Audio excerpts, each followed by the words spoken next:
بسم اللہ الرحمن الرحیم الف لام میم احسب الناس ان یترکوا ان یقولوا آمنا وهم لا یفتنون صدق اللہ العظیم۔ یہ صورت مبارکہ اچھی طرح نوٹ کر لیجئے کہ تقریباً تعین کے ساتھ ہم کہہ سکتے ہیں کہ یہ سن 5 نبوی میں نازل ہوئی ہے، اور صورت اس وقت یہ ہو چکی تھی مکے کے اندر کہ مسلمانوں کو ہر طرح سے ستایا جا رہا تھا۔ 3 سال تک تو یہ ہوا ہے، حضور نے جب اپنی دعوت کا آغاز کیا تو پہلے 3 سال تو یہ ہے کہ کوئی زیادہ الارم محسوس نہیں کیا، خطرہ محسوس نہیں کیا مکے والوں نے، بلکہ انہوں نے کوشش یہ کی کہ چٹکیوں میں اڑا دیں، استہزاء ہے، تمسخر ہے، شاعر ہے، سائر ہے، یہ ہے وہ ہے، جو بھی کہہ کر کہ جیسے کہ ول جو ہوتی ہے کسی کی، اگر یہ ان کی جو ول ہے اس کو کل کر دیا جائے تو اگر یہ بددل ہو کر بیٹھ جائے محمد تو یہ سارا معاملہ خود ہی ختم ہو جائے گا۔ جو داعی ہے، جو لیڈر ہے، اگر اس کی جو قوت ارادی ہے اسے کسی طرح ختم کر دیا جائے تو استہزاء سے، تمسخر سے، یہ پرسیکیوشن جو تھی وربل تھی، زبانی۔ لیکن جب انہوں نے دیکھا کہ یہ دعوت تو بڑھ رہی ہے، اور سب سے بڑھ کر یہ ہے کہ ہمارے غلاموں کے طبقے میں سے لوگ ان کے پاس آ گئے ہیں اور ایمان لے آئے ہیں، اور ہمارے نوجوان ان کے گرویدہ ہو گئے ہیں، ہمارے نوجوان ان کے پر ایمان لے آئے ہیں، اور اونچے گھرانوں کے نوجوان، مصعب بن عمیر آ گیا ہے، اور عثمان ابن عفان آ گیا ہے رضی اللہ تعالیٰ عنہما، اور فلاں آ گئے ہیں، سعد بن ابی وقاص آ گیا، وہ بھی نوجوان تھے، یہ جو اس طرح کے اونچے گھرانوں کے لوگ آ گئے ہیں۔ تب انہوں نے پھر فیصلہ کیا کہ اب ان کو سزا دی جائے، انہیں مارا جائے، انہیں گھروں میں بند رکھا جائے، اور خاص طور پر جو غلام تھے بیچارے، جن کے کوئی وہاں حقوق تھے ہی نہیں۔ غلام تو اپنے آقا کی ملکیت ہوتا تھا، وہ اگر آقا اپنے غلام کو قتل بھی کر دے تو اس پر کوئی جرم نہیں، اس لیے کہ ایسے ہی ہے جیسے کہ آپ کی بکری تھی، جب تک آپ نے چاہا گھر میں اپنے باندھے رکھا، اس کا دودھ پیا، جب آپ نے چاہا اس کو ذبح کیا، گوشت کھا لیا، تو اس میں آپ کو کون پوچھے گا کہ یہ بکری کیوں ذبح کی تم نے؟ بھائی بکری میری ملکیت تھی۔ اسی طریقے سے غلام کو تو جو چاہے وہ کر سکتے تھے، جس طرح چاہیں ستائیں، ماریں، ہلاک کر دیں، کوئی ان پر مقدمہ قائم نہیں ہو سکتا ہے، اس لیے کہ وہ اس کی ملکیت تھے۔ تو سب سے زیادہ شدید معاملہ جو ہوا ہے وہ غلاموں کے ساتھ ہوا، حضرت بلال رضی اللہ تعالیٰ عنہ، حضرت ابو فقیر رضی اللہ تعالیٰ عنہ۔ پھر یہ کہ کچھ اور لوگ وہاں پر ایسے تھے جو حلیف کی حیثیت سے رہتے تھے، وہ قرشی نہیں تھے، غلام بھی نہیں تھے لیکن قرشی بھی نہیں تھے، لیکن یہ کہ مکے میں ان کا قیام تھا کسی قرشی کے امان، اس سے امان لے کر، اس کے حلیف کی حیثیت سے۔ جیسے یہ آئے تھے جو یاسر رضی اللہ تعالیٰ عنہ، یہ یمن سے آئے تھے، بلکہ ان کے بارے میں یہ معلوم ہوتا ہے کہ انہیں خواب آیا تھا کہ آخری نبی کے ظہور کا وقت ہے، کیونکہ یمن میں عیسائی تھے اور وہاں چرچا موجود تھا ان چیزوں کا۔ اس حوالے سے ان کے علم میں جب یہ بات آئی اور انہیں اندازہ ہوا کہ اس علاقے میں نبی کا ظہور ہونا ہے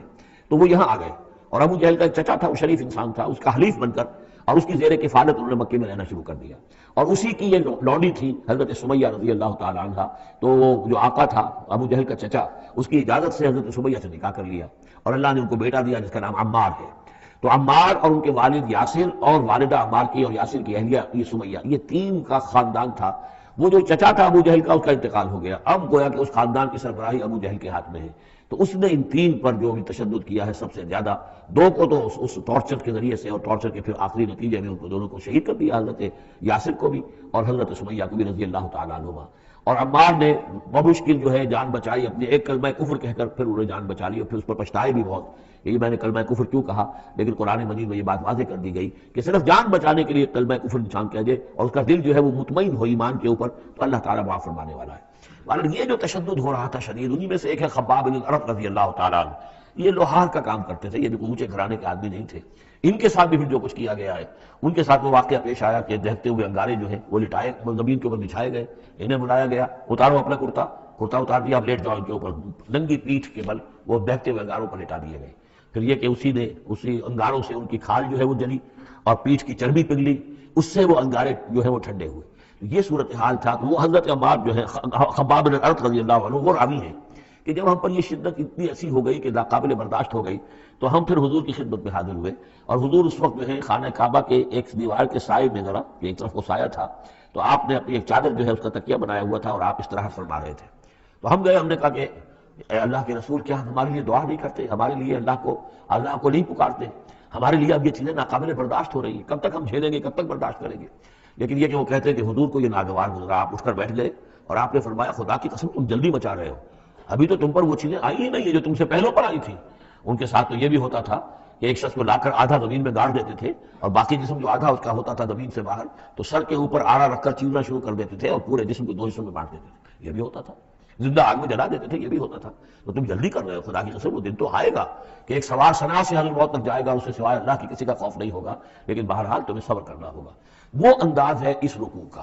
یہ جو پہلا رکوع ہے سورہ عنکبوت کا، یہ گویا کہ ایک تحریک اور ایک دعوت ہے، اور انقلابی تحریک ہو، انقلابی دعوت ہو، اس میں جو آزمائشیں آتی ہیں، تکلیفیں آتی ہیں، مصائب آتے ہیں، ظاہر بات ہے لوگوں کو قربانیاں دینی پڑیں گی تبھی کوئی کام ہوگا، بغیر اس سے تو نہیں ہوتا۔ اور جب تصادم کا مرحلہ شروع ہو جائے، جب یہ ہے کہ ایک جو معاشرہ جو ہے جس کے اندر کہ وہ کام کر رہے ہیں وہ محسوس کریں کہ یہ ہمارے لیے خطرہ بن گئے ہیں، وہ پرسیکیوٹ کریں اور انہیں ستائیں، تو پھر اس وقت جو مسائل ہوں گے ذہنوں کے اندر، ان کا حل ہے اس میں، اور یہ اس اعتبار سے ضربۃ السلام ہے پورے قرآن مجید میں، اس موضوع کے اعتبار سے یہ چوٹی ہے۔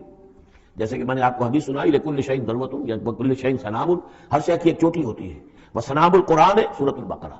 قرآن کی بحیثیت مجموعی چوٹی وہ تو سورہ بقرہ ہے، لیکن یہ کہ قرآن حکیم میں مختلف جو مضامین کے اعتبار سے میں نوٹ کراتا آیا ہوں کہ اس موضوع پر یہ آیت یہ گویا کہ ضربۂ سنام ہے، یہ رکوع جو ہے یہ اس موضوع پر ضربۂ سنام ہے، قرآن مجید کا کلائمیکس ہے، اس کی چوٹی ہے۔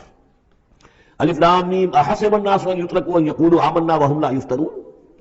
کیا لوگوں نے یہ سمجھا تھا کہ وہ چھوڑ دیے جائیں گے صرف یہ کہنے سے کہ ہم ایمان لے آئے اور انہیں آزمایا نہ جائے گا؟ اب دیکھ رہے ہیں، اب وہی تیکھا انداز ہے، اظہار ناراضگی ہے، اظہار خفگی ہے، اس لیے کہ تم سے پہلے جو کچھ ہوا ہے۔ اب یہ 3 آیتیں میں آپ کو نوٹ کرا چکا ہوں، سورہ بقرہ کی آیت نمبر 214، ام حسبتم ان تدخلوا الجنة ولما يأتكم مثل الذين خلوا من قبلكم مستهم البأساء والضراء وزلزلوا حتى يقول الرسول والذين آمنوا معه متى نصر الله ألا إن نصر الله قريب، یہ آیت ہم پڑھ چکے ہیں۔ اسی کی ہم مضمون آیت جو ہے سورہ آل عمران میں آئی ہے، آیت نمبر 142، اسی کی ہم مضمون آیت آ چکی ہے سورہ توبہ میں، آیت نمبر 16۔ لیکن یہ کہ یہ مکی قرآن میں یہ آیت ہے، یہ ہے جڑ اور بنیاد، جو ہے کہ اس کا ظہور جو ہو رہا ہے، پھر یہ سمجھیے کہ یہ کلی کھلی ہے تو 3 اس کی جو پتیاں نمایاں ہوئی ہیں اس آیت کی، وہ سورہ بقرہ، سورہ آل عمران اور سورہ توبہ میں ہے۔ حسب الناس، اور ناس کہا ہے، یہ بھی نہیں کہ اہل ایمان کو یہ غلط فہمی ہو گئی تھی، یہ بھی ایک طرح سے عتاب کا انداز ہے، اللہ تعالیٰ ناراضگی کا اظہار کر رہے ہیں، تم جلدی مچا رہے ہو۔ احسب الناس ان یترکوا ان یقولوا آمنا وهم لا یفتنون، کیا لوگوں نے یہ سمجھا تھا کہ وہ یہ کہنے سے جنت میں داخل ہو جائیں گے، چھوڑ دیے جائیں گے کہ وہ ہم ایمان لے آئے، انہیں آزمایا نہ جائے گا؟ وَلَقَدْ فَتَنَّا الَّذِينَ مِن قَبْلِهِمْ، ہم نے تو جو بھی ان سے پہلے تھے ان کو بھی آزمایا ہے، ہر ایک کو آزمایا ہے، آزمائش کے بغیر ہم نہیں کسی کے ایمان کو تسلیم کرتے۔ فَلَيَعْلَمَنَّ اللَّهُ الَّذِينَ صَدَقُوا وَلَيَعْلَمَنَّ الْكَاذِبِينَ، تو اللہ تعالیٰ تو ظاہر کر کے رہے گا، لفظی ترجمہ تو ہوگا اللہ جان کر رہے گا، لیکن اللہ تعالیٰ کا علم تو قدیم ہے، جو کچھ ان کے دلوں میں اللہ جانتا ہے، لیکن اللہ ظاہر کر دے گا کہ کون کتنے پانی میں ہے، کون منافق ہے، کون ضعیف الایمان ہے، کون قوی الایمان ہے، کون صادق الایمان ہے، کوئی کون ہے جھوٹ موٹ کا مومن بنا ہوا ہے، کون وہ دودھ پینے والا مجنون ہے اور کون واقعتاً جانثار مجنون ہے، یہ سب کچھ پتہ چلتا ہے آزمائشوں سے۔ اور ہم نے تو آزمایا ہے ان کو بھی جو ان سے پہلے تھے، تو لازماً اللہ واضح کر کے رہے گا، مبرہن کر دے گا ان کو بھی کہ جو سچے ہیں، اور وہ یقیناً واضح کر دے گا، نمایاں کر دے گا ان کو بھی جو جھوٹے ہیں۔ اب اس کے ساتھ ہی دیکھیے اس میں جو عجیب آپ کو بات ملے گی اس رکوع میں، یہ 2 آیتیں آئی ہیں، کیونکہ ایک آیت تو حروف مقطعات پر تھی، یہ 2 آیتیں آئی ہیں، اس میں تو ڈانٹ، ایک طرح کی ڈانٹ پڑ گئی ہے صحابہ کرام کے اوپر جنہوں نے ذرا سا بھی شکوہ کیا تھا، لیکن اب 2 آیتوں میں اس کی دلجوئی ہے ان کی، یعنی یہ کہ ایک طرف ترغیب ہے تو ترغیب بھی ہے، جیسے کوئی شفیق استاد ہوتا ہے کبھی کسی وقت ڈانٹتا بھی ہے، کوئی گھرکی بھی دیتا ہے، کوئی جھڑکی بھی دیتا ہے، کسی وقت مارتا بھی ہے، سزا بھی دیتا ہے، پھر لیکن کسی وقت پھر یہ کہ حوصلہ افزائی بھی کرتا ہے، تھپکی بھی دیتا ہے، پیٹھ پر ہاتھ رکھتا ہے، تو اس طریقے سے یہ اللہ تعالیٰ کا معاملہ اپنے بندوں کے ساتھ اسی طرح ہے، جیسے کہ حدیث میں آیا الخلق عیال اللہ، مخلوق جو ہے اللہ تعالیٰ کے لیے اس کے قربے کی حیثیت رکھتی ہے۔ تو 2 آیتیں جو آئی ہیں وہ تو گویا کہ ایک طرح سے سرزنش کی اور اظہار ناراضگی، اظہار خفگی۔ اب 2 آیتیں دیکھیے، ام حسب الذین یعملون السیئات ان یسبقونا،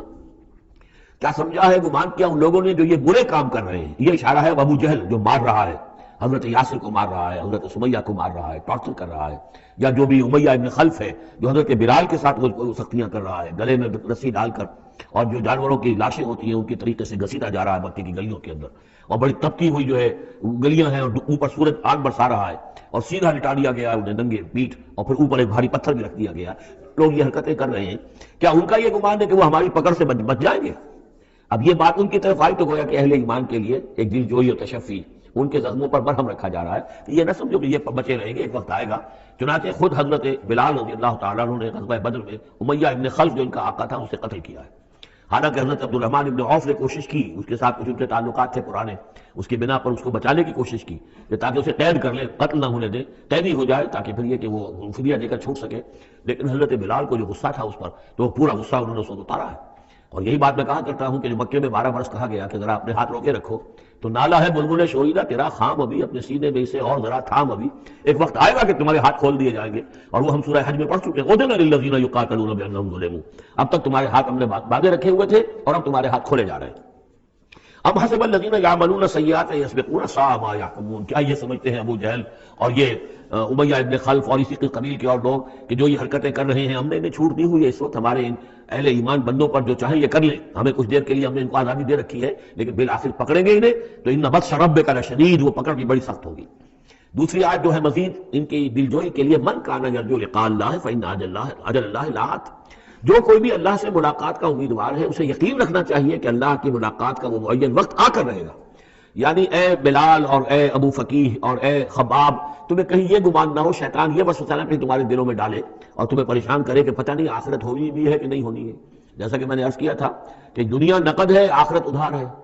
اب آپ نے جان مال تو ساری یہاں دینی ہے، دنیا میں دینی ہے، جنت ملے گی آخرت میں۔ تو جو شیطان وسوسہ اندازی کرتا ہے نو نقد نہ تیرا ادھار، یہ ادھار کی دنیا جو معاملہ ہے سودا، ادھار کی جنت ہے یہ، اور تم دنیا کے اندر اپنا سب کچھ لٹا رہے ہو، تو ایسا نہ ہو، تمہیں یقین رکھنا چاہیے کہ وہ وقت آ کر رہے گا اور اللہ تعالیٰ تمہاری تمام ایثار اور قربانی کی جو تم دے رہے ہو اس کے دین کے لیے، اس کی توحید کے لیے، اس کا بھرپور تمہیں صلہ دے گا۔ وہ هو السمیع العلیم، وہ سب کچھ سننے والا ہے اور سب کچھ جاننے والا ہے، اس کی نگاہ سے کوئی چیز پوشیدہ نہیں ہے۔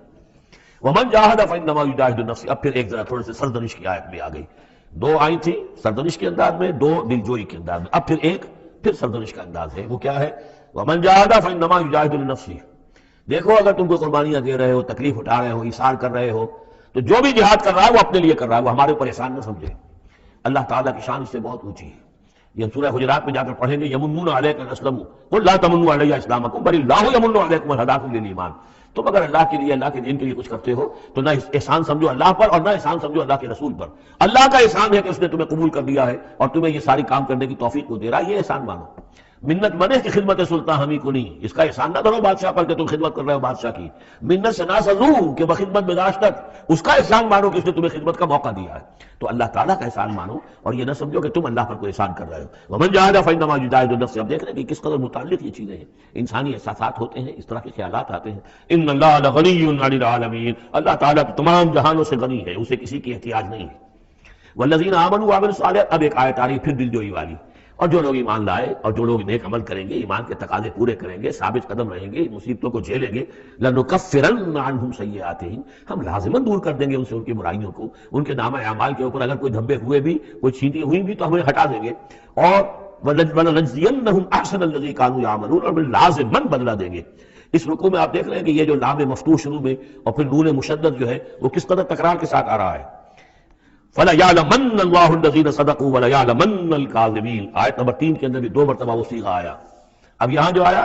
لَنُكَفِّرَنَّ عَنْهُمْ سَيِّئَاتِهِمْ، لازماً ان سے ان کی برائیوں کو دور کر دیں گے، وَلَنَجْزِيَنَّهُمْ أَحْسَنَ الَّذِي كَانُوا يَعْمَلُونَ، اور یقیناً بدلہ دیں گے انہیں بہت عمدہ ان کے اعمال کا۔ وَوَصَّيْنَا الْإِنسَانَ بِوَالِدَيْهِ، اب ایک مسئلہ اور تھا عملی، جو لوگ ایمان لائے تھے نوجوان تھے، جو ان میں سے نوجوان تھے، اب ان کے لیے مسئلہ یہ ہو گیا کہ والدین کہہ رہے ہیں ہمارے حقوق ہیں تمہارے اوپر، ہم نے تمہیں پالا پوسا ہے، لہذا ہمارا حکم مانو، ہم کہتے ہیں کہ محمد سے تم اپنا تعلق توڑ لو، چھوڑو اس کو، دین کو، کیوں اس میں لگے ہوئے ہو؟ آخر تم ہماری اولاد ہو، ہم نے تمہیں پالا، خاص طور پہ ماں، حضرت سعد بن ابی وقاص کی والدہ، والد تو فوت ہو چکے تھے لیکن والدہ جو ہے اس نے بڑے ناز و نام میں پالا تھا، اب اس کے بعد اس نے جو ہے مرن برت رکھ لیا اس عورت نے، ماں جو تھی حضرت سعد بن ابی وقاص کی، اگر سعد اپنے باپ کے دین میں واپس نہیں آتا تو میں اپنے آپ کو ہلاک کر دوں گی، مر جاؤں گی، نہ کچھ کھاؤں گی نہ پیوں گی۔ اب دیکھیے اس نوجوان سلیم الفطرت نوجوان جو ایمان لایا ہے محمد صلی اللہ علیہ وسلم، بہرحال وہ ایک شریف انسان ہے، نوجوان ہے، ماں کی یہ حالت دیکھ رہا ہے تو کتنے بڑے امتحان سے دوچار ہو گیا۔ تو مسئلہ پیدا ہوا کہ معاملات میں کیا کیا جائے۔ ایک والدین کے جو احسانات ہیں وہ اپنی جگہ ہیں، والدین کا کے ساتھ حسن سلوک خود قرآن مجید میں 4 جگہ میں نوٹ کرا آیا ہوں، اللہ کے حق کے فوراً بعد والدین کا حق ہے۔ تو اب عملی سوال یہ ہے کہ جہاں یہ دونوں حق ٹکرا جائیں، والدین جو ہے شرک کا حکم دے رہے ہیں، والدین دین کے خلاف حکم دے رہے ہیں، تو کیا کریں؟ فرمایا وَوَصَّيْنَا الْإِنسَانَ بِوَالِدَيْهِ، ہم نے وصیت کی ہے انسان کو اس کے والدین کے بارے میں، حسن سلوک کی وصیت ہم نے کی ہے، بار بار کی ہے۔ وَإِن جَاهَدَاكَ لِتُشْرِكَ بِي مَا لَيْسَ لَكَ بِهِ عِلْمٌ، لیکن اگر وہ تم پر دباؤ ڈالیں، تم سے جہاد کریں، اب دیکھیے جہاد کا لفظ یہاں مشرک والدین کے لیے آ رہا ہے، جہاد جدوجہد کرنا، کوشش کرنا، دباؤ ڈالنا۔ وَإِن جَاهَدَاكَ لِتُشْرِكَ بِي مَا لَيْسَ لَكَ بِهِ عِلْمٌ، کہ میرے ساتھ تم شریک کرو اور شرک کرو میرے ساتھ، اور شریک ٹھہراؤ ایسی چیزوں کو جس کے لیے تمہارے پاس کوئی علم نہیں، فَلَا تُطِعْهُمَا، تو ان کا کہنا نہ مانو۔ گویا کہ یہاں وہ اپنی لمٹ سے ایکسیڈ کر رہے ہیں۔ والدین کے حقوق ہیں لیکن اللہ کے حقوق کے بعد، اللہ کے حقوق سے پہلے نہیں، اللہ کا حق فائد ہے، لہذا اس معاملے میں اللہ کا دین ہے، اللہ کا حکم وہ مقدم رہے گا، والدین کا حکم دوسرے نمبر پر ہوگا۔ ہاں یہ ہے کہ ایک بندہ جو ہے ایک نوجوان وہ یہ ضرور کرے کہ ڈانٹ کر نہ بات کرے، ڈپٹ کر بات نہ کرے، سینہ تان کر نہ کرے، اس طرح کرے جیسے کہ حضرت ابراہیم یا ابت یا ابت یا ابت، وہ ابا جان امی جان آپ دیکھیے میرے لیے مجبوری ہے، میں نہیں کر سکتا ہوں، آپ اس معاملے کے اندر مجھ پر جو ہے وہ دباؤ نہ ڈالیں، نرمی کے ساتھ ان میں جس طریقے سے بھی ہو، لیکن یہ ہے کہ ماننا نہیں ہے۔ یہ بات اور مزید کھل کر آئے گی سورہ لقمان میں۔ وَإِن جَاهَدَاكَ لِتُشْرِكَ بِي مَا لَيْسَ لَكَ بِهِ عِلْمٌ فَلَا تُطِعْهُمَا، تو ان دونوں کا کہنا مت مان، إِلَيَّ مَرْجِعُكُمْ، میری ہی طرف تمہیں لوٹ کر آنا ہے، فَأُنَبِّئُكُم بِمَا كُنتُمْ تَعْمَلُونَ، اور پھر میں تمہیں بتا دوں گا، دتلا دوں گا جو کچھ کہ تم کرتے رہے تھے۔ اب یہاں بھی ایک مسئلہ پیدا ہوتا ہے کہ یہ لوگ اپنے گھر والوں سے کٹ رہے ہیں، والدین سے کٹ رہے ہیں، بھائی سے جدا ہو رہے ہیں۔ اب یہ عتبہ ابن ربیعہ جو بہت بڑا سردار تھا، ان کے بڑے بیٹے جو ہے حذیفہ ابن عتبہ، وہ ایمان لے آئے، اور چھوٹا بھائی وہ تھا کہ میدان میں گیا، میدان میں باپ کے ساتھ غزوہ بدر میں جو پہلے جو تین جو ہے واصل جہنم ہوئے وہ بھی تھا، ولید بن عتبہ غالباً نام تھا اس کا۔ تو بھائی سے جدا ہو رہا ہے، رشتہ داروں سے اب کٹ گئے ہیں، والدین سے گھر نکال دیے گئے ہیں، تو اب ان میں جو ان کا دل زخمی ہے، ان زخمی دلوں پہ مرہم کیا رکھا جا رہا ہے؟ وہ یہ ہے کہ تم صرف کٹے ہی نہیں ہو، جڑے بھی تو ہو۔ اب تم محمد سے جڑ گئے ہو، اب تم ابو بکر سے جڑ گئے ہو، اب تم یہ جو اہل ایمان کا طبقہ ہے، اب ایک نئی برادری وجود میں آ رہی ہے، یہ تمہارے اصل بھائی ہیں، یہ دوار جو دین کے اندر بھائی ہیں، جو نظریاتی بھائی ہیں، جو ہم مقصد بھائی ہیں، یہ ہے تمہارے اصل عزیز۔ تو اللہ تعالیٰ نے اگر تمہیں کٹنے کا بھی حکم دے دیا ہے، لیکن یہ کہ اس نے تمہارے لیے ایک رفاقت فراہم کی ہے۔ والذین آمنوا وعملوا الصالحات لندخلنہم فی الصالحین، اور یقیناً وہ لوگ جو ایمان لائے اور نیک عمل کریں انہیں داخل کریں گے صالحین میں، اور یہ داخلہ دنیا میں بھی ہو گیا۔ محمد رسول اللہ نے انہیں چھاتی سے لگایا، سینے سے لگایا، اور جیسا کہ 2 دفعہ ہم پڑھ چکے ہیں، حضور کو اللہ تعالیٰ حکم دے رہا ہے کہ آپ ان کے سامنے ذرا اپنے کندھے تواضع، آپ اے محمد آپ تواضع اختیار کیجئے، ان کے سامنے اپنے کندھے جھکائیے، وَخْفِضْ جَنَاحَكَ لِلْمُؤْمِنِينَ، اور وَخْفِضْ جَنَاحَكَ لِمَنِ اتَّبَعَكَ مِنَ الْمُؤْمِنِينَ، 2 دفعہ آ چکا، سورہ ہجر میں آ چکا، سورہ طہ میں آ چکا۔ تو گویا کہ یہ اللہ تعالیٰ نے اپنا احسان بتایا، اور پھر آخرت میں اولئک مع الذین انعم اللہ علیہم من النبیین والصدیقین والشہداء والصالحین، ان کی رفاقت حاصل ہوگی۔ اب ایک اور بڑا مسئلہ آ رہا ہے، وَمِنَ النَّاسِ مَن يَقُولُ آمَنَّا بِاللَّهِ، لوگوں میں سے کچھ ایسے بھی ہیں جو کہتے ہیں ایمان لے آئے اللہ پر، اور آتے بھی ہیں خلوص کے ساتھ، اخلاص کے ساتھ، کوئی جھوٹ نہیں، کوئی فریب نہیں۔ ظاہر بات ہے کہ مکے میں کوئی فریب کے لیے کوئی ایمان لانے والا نہیں تھا، وہ تو حالات ایسے پیدا ہوئے مدینے میں آ کر کہ جہاں ایمان کا اعلان فریب کے تحت بھی ہونے لگا۔ لیکن یہ کہ مکے میں تو ظاہر بات ہے جو ایمان لایا اس کو بال پڑنی شروع ہو گئی، تو اس میں خامخواہ کہے کہ یہ کوئی شخص جو ہے وہ جھوٹ موٹ کا ایمان کائے کو لائے گا۔ لیکن یہ ضرور ہوتا ہے کہ کچھ لوگ کم ہمت ہوتے ہیں، جیسا کہ میں بارہا آپ سے عرض کر چکا ہوں، کچھ لوگ باہمت ہوتے ہیں، کچھ کم ہمت ہوتے ہیں۔ باہمت وہ ہے کہ جو ایمان لائے اب ہر چے بعد بات، جو ہو سو ہو، ماں کشتی دراب انداختے، جان جاتی ہے جائے کوئی بات نہیں، جو ہو سو ہو۔ کچھ لوگ ہوتے ہیں جن میں اتنی ہمت نہیں ہوتی، گھبرا اٹھتے ہیں۔ اب ان کو بتایا جا رہا ہے کہ دیکھو اگر تم نے استقامت کا ثبوت اپنا دیا تو اس کا نتیجہ کیا نکلے گا، تمہارا کیا انجام ہوگا۔ اب وہ ذرا ہے کہ اس میں ان کے لیے پھر تحدید ہے۔ وَمِنَ النَّاسِ، لوگوں میں سے کچھ ایسے بھی ہیں جو کہتے ہیں مَن يَقُولُ آمَنَّا بِاللَّهِ، ہم اللہ پر ایمان لائے، فَإِذَا أُوذِيَ فِي اللَّهِ، جب اللہ کی راہ میں اللہ کی توحید کو ماننے کی وجہ سے ان کو ایذا پہنچائی جاتی ہے، پرسیکیوٹ کیا جاتا ہے، انہیں ٹارچر کیا جاتا ہے، جعل فتنة الناس كعذاب اللہ، تو وہ لوگوں کی طرف سے ڈالی ہوئی فتنے کو، آزمائش کو، یہ ایسے اس سے گھبرا اٹھتے ہیں جیسے اللہ کے عذاب سے گھبرانا چاہیے۔ کم ہمتی ہے۔ وَلَئِن جَاءَ نَصْرٌ مِّن رَبِّكَ، اور اے نبی اگر آپ کے رب کی طرف سے مدد آ جائے، صورتحال تبدیل ہو جائے، فتح آپ کو مل جائے، حالات اچھے ہو جائیں، لَيَقُولُنَّ إِنَّا كُنَّا مَعَكُمْ، اس وقت پھر یہ کہیں گے کہ ہم بھی تو آپ کے ساتھ ہی تھے۔ یہ کردار پہلے بھی آ چکا، سورہ بقرہ میں آ چکا، سورہ حج میں آ چکا۔ وَمِنَ النَّاسِ مَن يَعْبُدُ اللَّهَ عَلَىٰ حَرْفٍ فَإِنْ أَصَابَهُ خَيْرٌ اطْمَأَنَّ بِهِ وَإِنْ أَصَابَتْهُ فِتْنَةٌ انقلب عَلَىٰ وَجْهِهِ خَسِرَ الدُّنْيَا وَالْآخِرَةَ۔ وہی کردار پھر یہاں پر آ گیا ہے۔ کوئی کہا کہ ہم ایمان لے آئے، لیکن جب تکلیف آئی، کوئی مصیبت آئی، تو ایسے گھبرا گئے جیسے کہ اللہ کے عذاب سے گھبرانا چاہیے۔ لیکن یہ کہ اس کے بعد اگر نصرت آ جائے تو یہ آپ موجود ہوں گے کہ ہم بھی ساتھی تھے آپ کے۔ اَوَلَيْسَ اللَّهُ بِأَعْلَمَ بِمَا فِي صُدُورِ الْعَالَمِينَ، تو کیا اللہ بخوبی واقف نہیں ہے اس سے کہ جو لوگوں کے جو تمام جہان والوں کے دلوں کے اندر ہے اور جو ان کے سینوں کے اندر مصبر ہے۔ وَلَيَعْلَمَنَّ اللَّهُ الَّذِينَ آمَنُوا وَلَيَعْلَمَنَّ الْمُنَافِقِينَ، اور یقیناً اللہ ظاہر کر کے رہے گا سچے اہل ایمان کو، اور ظاہر کر کے رہے گا منافقین کو۔ گویا کہ یہ شکل جو ہے یوں سمجھیے یہ وہ روگ ہے کہ یہ اگر بڑھ گیا، تم نے ابھی نپدی ایول ان دی بڈ، ابھی فوری طور پر اس کی اصلاح کر لو، فوری طور پر علاج کر لو۔ ابھی ٹی بی کا تمہیں انفیکشن ہوئی ہے، فرسٹ سٹیج میں ہے، علاج کر لو۔ لیکن اگر کہیں تم نے اس وقت پرواہ نہ کی اس کی اور یہ مرض بڑھ گیا تو یہ منافقت تک لے جائے گا تمہیں، اللہ تعالیٰ پھر کھول دے گا کہ یہ منافقت ہے۔ تو یہ ہے اصل میں پورے مکی قرآن میں یہ ایک جگہ ہے جہاں لفظ منافقین آیا ہے، باقی کردار آیا ہے سورہ حج کے اندر بھی، لیکن وہاں لفظ منافق نہیں ہے۔ وَمِنَ النَّاسِ مَن يَعْبُدُ اللَّهَ عَلَىٰ حَرْفٍ فَإِنْ أَصَابَهُ خَيْرٌ اطْمَأَنَّ بِهِ وَإِنْ أَصَابَتْهُ فِتْنَةٌ انقلب عَلَىٰ وَجْهِهِ خَسِرَ الدُّنْيَا وَالْآخِرَةَ، لیکن یہاں کھول دیا گیا یہ کردار کس کا ہے، یہ تو پھر منافقت ہے۔ وَلَيَعْلَمَنَّ اللَّهُ الَّذِينَ آمَنُوا وَلَيَعْلَمَنَّ الْمُنَافِقِينَ۔ اب ایک اور تیسرا پرابلم، یہ 3 پرابلم یہاں پر ٹیکل کیے گئے ہیں۔ وہ نوجوان جن کے والدین ان کے اوپر دباؤ ڈال رہے تھے، یا وہ کم ہمت لوگ جو ان ایذاؤں سے گھبرا رہے تھے، اور تیسرا یہ ہے کہ کچھ بزرگ لوگ بڑے مخلصانہ انداز میں آ کر کہتے ہیں نوجوانوں سے، کہاں اپنے برباد کر رہے ہو، کیریئر برباد کر رہے ہو، اچھی بھلے تعلیم حاصل کر رہے تھے، تم جا رہے تم کس کام میں پڑ گئے ہو؟ اب تمہاری تعلیم اس درجے کی نہیں رہی ہے، تمہارا کاروبار اچھا جا رہا تھا، کیریئر تھا، تمہارا پروفیشن بہت چمک رہا تھا، اور تم اس کام میں پڑ گئے ہو۔ دیکھو یہ تو ایک شخص نے تمہیں برگلا دیا، دیکھو ہمارے راستے پر چلو، راستہ صحیح یہی ہے، ہم آخر بوڑھے لوگ ہیں، ہمارا تجربہ ہے، ہم نے اپنے بال دھوپ میں سفید نہیں کیے ہیں، ہم تمہیں اپنے تجربے کی وجہ سے کہہ رہے ہیں کہ ہمارے راستے پر چلتے رہو، اور کوئی اس کے اندر نقصان نہیں ہوگا، کوئی اللہ کے یہاں پکڑ نہیں ہوگی، اور اچھا اگر اللہ کے یہاں پکڑ ہوئی تو تمہاری طرف سے ہم جواب دہ ہیں، تمہارے گناہوں کا بوجھ ہم اٹھا لیں گے۔ اب یہ گویا کہ نہایت ناصحانہ انداز، مخلصانہ انداز، بزرگانہ انداز، اس میں یہ بات کہی جاتی تھی۔ اب اس میں کیا کریں، اس کا جواب دیا گیا، وقال الذین کفروا للذین آمنوا اتبعوا سبیلنا، اور کہتے ہیں یہ کافر ان سے کہ جو ایمان لے آئے، ہمارے ہی راستے کی پیروی کرو، چلے آؤ انہی راستوں پر، ولنحمل خطایاکم، ہم اٹھا لیں گے تمہاری خطاؤں کو، یعنی تمہاری خطاؤں کا بوجھ، تمہارے گناہوں کی سزا ہم بھگت لیں گے۔ وما ہم بحاملین من خطایاہم من شیء، اور نہیں ہے وہ ان کی خطاؤں میں سے اٹھانے والے کچھ بھی، انہم لکاذبون، وہ جھوٹ بول رہے ہیں،